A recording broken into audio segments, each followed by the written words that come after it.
देखिए, भारतीय जनता पार्टी के लोगों ने आज तक देश के लिए तो कुछ किया नहीं, लेकिन जहां जहां देश में अच्छी और महत्वपूर्ण चीजें बनी हैं, जिन महापुरुषों के नाम पर कैसे उनका नाम बदल दिया जाए और इन लोगों के नाम पर चीजें आ जाए, उनको इसकी पब्लिसिटी मिल सके, ये इनकी प्राथमिकता में शामिल होता है।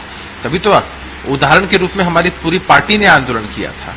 बाबू जगजीवन राम, उनके नाम पर जो चल रही छात्रावास योजना थी, उसका नाम बदलकर प्रधानमंत्री जी ने अपने नाम पर कर दिया। हद है। अरविंद केजरीवाल ने फिर एक बार भाजपा पर और प्रधानमंत्री पर हमला बोला है। उन्होंने कहा कि आज मोदी जी का भाषण सुना करते हैं कि 2047 तक भारत विकसित देश बन जाएगा। कैसे माने हम? अनपढ़ लोग आज देश चला रहे हैं और सारी बातें बहुत सारे लोग। ये बड़ा ताज्जुब होता है, इतने वर्षों तक आप सत्ता में रहे हैं और आज भी आप दोष मढ़ते हैं सिर्फ पुरानी सरकारों पर ही। आप अपनी उपलब्धियां नहीं गिना पाते हैं, सिर्फ मार्केटिंग करते हैं। आपके पास कोई रोड मैप नहीं।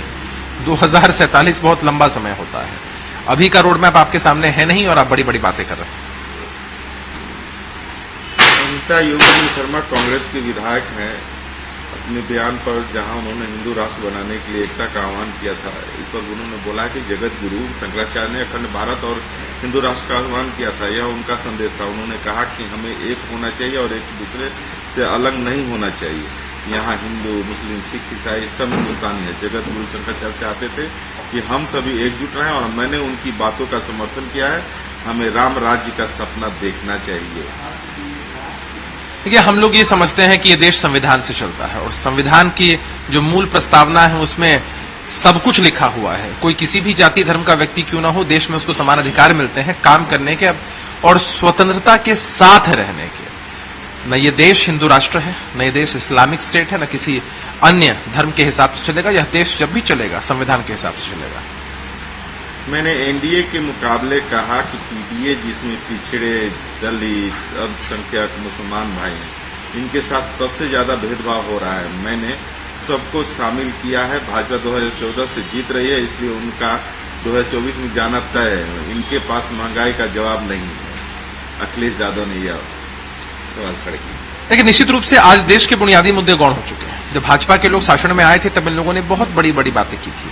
बेरोजगारी पर बात करते थे, महंगाई पर बात करते थे, भ्रष्टाचार पर बात करते थे, लेकिन हुआ क्या? हुआ कुछ भी नहीं।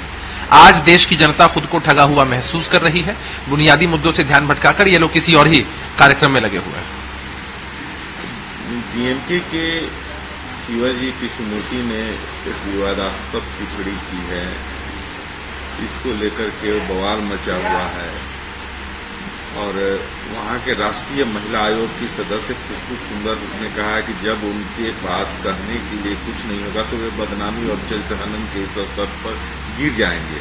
मैं चाहती हूं कि सीएम एमके स्टालिन बोले, लेकिन मुझे पता है कि उनमें बोलने की हिम्मत नहीं है। यह आदमी जो शिवाजी कृष्णमूर्ति है, पार्टी सदस्य होने के भक्तों का आनंद लेता रहेगा, क्योंकि डीएमके के लोग बंद दरवाजे के पीछे इस तरह की बातचीत का आनंद लेते हैं। देखिए, मैंने उनके बयान को पूरा सुना तो नहीं है, लेकिन हमारा या हमारी पूरी पार्टी का हमेशा ऐसा मानना है कि संवैधानिक या किसी भी जिम्मेदार पद पर बैठे व्यक्ति को हमेशा भाषाई मर्यादा का ख्याल होना चाहिए। आप कुछ भी बोलते हैं, उसका असर आम जनमानस पर भी पड़ता है, तो शब्दों का चयन या बोलने की शैली एकदम सौम्य होनी चाहिए। विपक्षी एकता की बात हो रही है, लेकिन अधीर रंजन चौधरी ने बड़ा आरोप लगा दिया है पश्चिम बंगाल के सीएम पर। उन्होंने कहा है कि पश्चिम बंगाल में सत्ताधारी पार्टी आतंक का माहौल बनाने में कोई कसर नहीं छोड़ रही है। देखिए, हम समझते हैं कि आने वाली 23 तारीख को विपक्षी एकजुटता के लिए पहली बड़ी बैठक पटना में होगी। नीतीश कुमार जी इसके प्रयास में लगे। विभिन्न पार्टियों के लोग विभिन्न प्रदेशों से आते हैं, वहां उनका क्या इक्वेशन है बेहतर वही जानते हैं। इस बैठक में पार्टी के शीर्ष नेता आएंगे और यहां रणनीति तय होगी, यहां से दिशा तय होगी। जब यहां से दिशा तय हो जाएगी तो हमें लगता है कोई कंफ्यूजन नहीं।